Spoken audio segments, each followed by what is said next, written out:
Fermentation over, should you rake to secondary or tertiary? How do you know? Let's answer the question.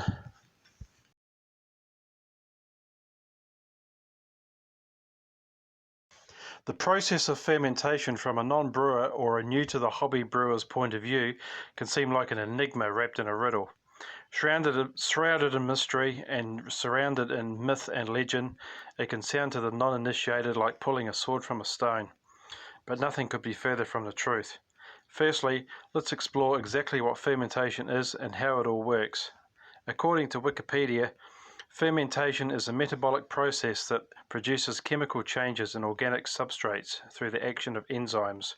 Put a little more simply, fermentation occurs when simple sugars, i.e. sucrose, glucose, etc., go through a process called glycolysis and is eventually converted into ethanol by way of the introduction of yeast or bacteria.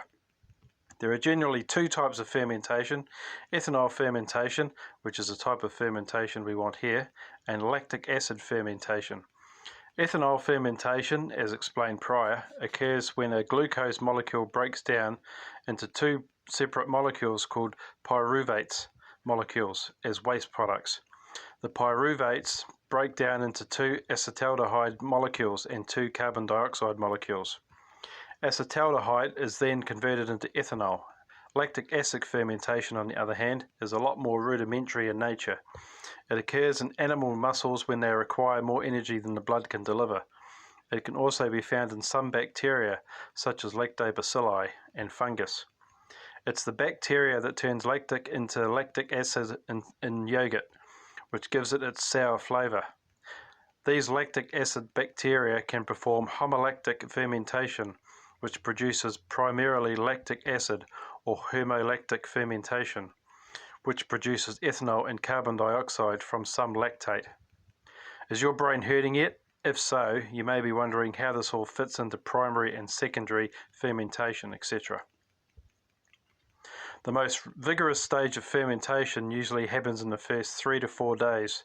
The general rule of thumb used to be move your beer from primary into secondary after things have settled down. The theory behind this was by leaving the sediment and hop debris behind, it lessens the chance of off flavours, tannins, etc., and also gives the beer a better chance to clear.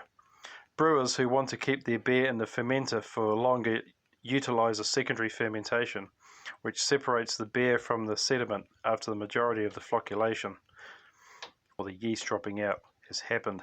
This occurs many weeks after brewing and leaves far less sediment to facilitate long-term storage of the beer in a fermenter, typically a carboy. Prior to bottling or kegging, one such reason is the possibility of autolysis, the breakdown of yeast cells causing off flavours to develop. This was popularised by macrobreweries who had a lot of beer sitting on the yeast cake and became susceptible to autolysis, but is very unlikely to happen to the average home brewer, who generally only yields a few gallons.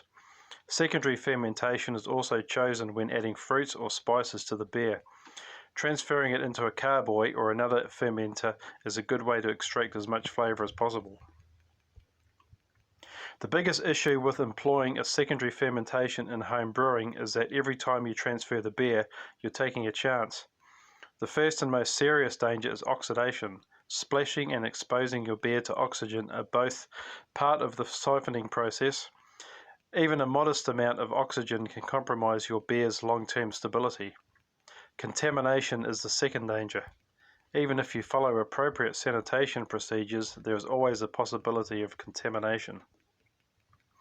Another option brewers have is to ferment your beer using a conical fermentation chamber. This way you can remove the sediment without risking contamination or possible oxidation. Conicals are simple to work with. You proceed to transfer and ferment your wort as usual. The top of most homebrew size conicals has an airlock to alleviate pressure during fermentation, and you can pull sediment from the bottom as needed. When pulling out yeast and sediment, you will almost always obtain a mixture of beer and sediment. A clear plug of yeast is rare. It's better to remove a small amount of sediment from the bottom at a time over several days than to try to remove all of the yeast or sediment at once. You should also be mindful that yeast can adhere to the side of the conicals, necessitating a little nudge to get it out. If you're collecting yeast for reuse, I recommend washing it and properly storing it. When extracting liquid from the bottom of a conical, keep in mind the air will enter through the airlock. Make sure you utilize a two-way airlock that can let some air in or be temporarily removed. Though introducing air to the fermenter is not ideal, it will suffice if only a small quantity of sediment is removed, because the beer will still be protected by a layer of CO2, and some fermentation will start producing CO2 to force the air out. When transferring for bottling or kegging, try to separate the sediment first, then let the valve run and transfer everything. Sometimes called conditioning or lagering, tertiary fermentation is also the process that occurs after bottling, when the remaining yeast consumes that sugar or dextrose or whatever you've chosen to use to prime your bottles with. While certain recipes require a tertiary fermentation, it is not always necessary. Only if you have a really high gravity beer that takes a long time to ferment, or if you detect a lot of debris during secondary fermentation.